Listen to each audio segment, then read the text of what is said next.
Good mythical afternoon. This is Mr. Ayala with your vlog for 12.2 Texas Independence.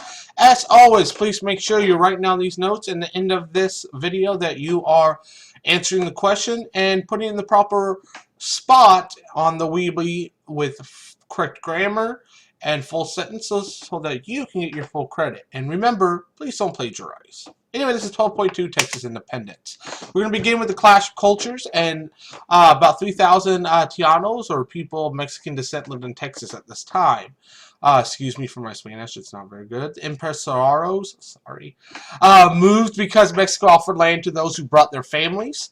Stephen F. Austin gets a land grant from the Mexican president to make a colony of Americans in Texas. So lots of people moved there because it's free land. And so more settlers began to move from the U.S. From there, in the 1830s, the Americans start to begin to outnumber the Mexicans. So Mexico decides to make some rules to try to stop that.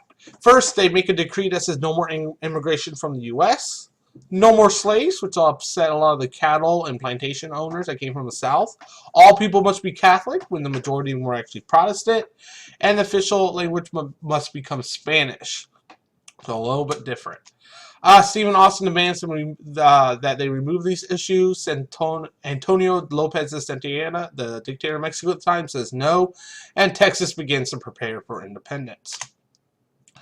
In 1835, Santa Anna invades Texas, stopped them from leaving Mexico, and he marches to San Antonio to try to stop Texas from seceding from Mexico.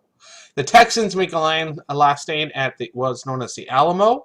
Many famous Americans, including David Crockett, was there. There was about 12 days of siege. The Texans ran out of ammo and are defeated and slaughtered by the Mexican army. So the rallying cry for the remainder of the Texas Revolution becomes "Remember the Alamo." Texas declares independence, though, sorry for that typo. The fight is not over, kind of like what we did. We declare independence prior to us actually winning, just to go, hey, this is what we want the outcome to become. Sam Houston, like Washington, becomes commander-in-chief and president of Texas. The Battle of San Jacinto is the last battle of the Texas Revolution, where the Texans win, and Texas becomes the Lone Star Republic. From there, Houston asked Andrew Jackson to annex Texas, or for Texas to become part of the U.S. Jackson says no, because it would imbalance the number of free state and slave states. So President named James King will annex Texas as a campaign promise in 1845. That's the end of our slideshow for today. Please make sure that you answer this question down in the Weebly, down in your doobly-doo in the discussion. And the question, sorry if there was a little jump there, trying to do some editing.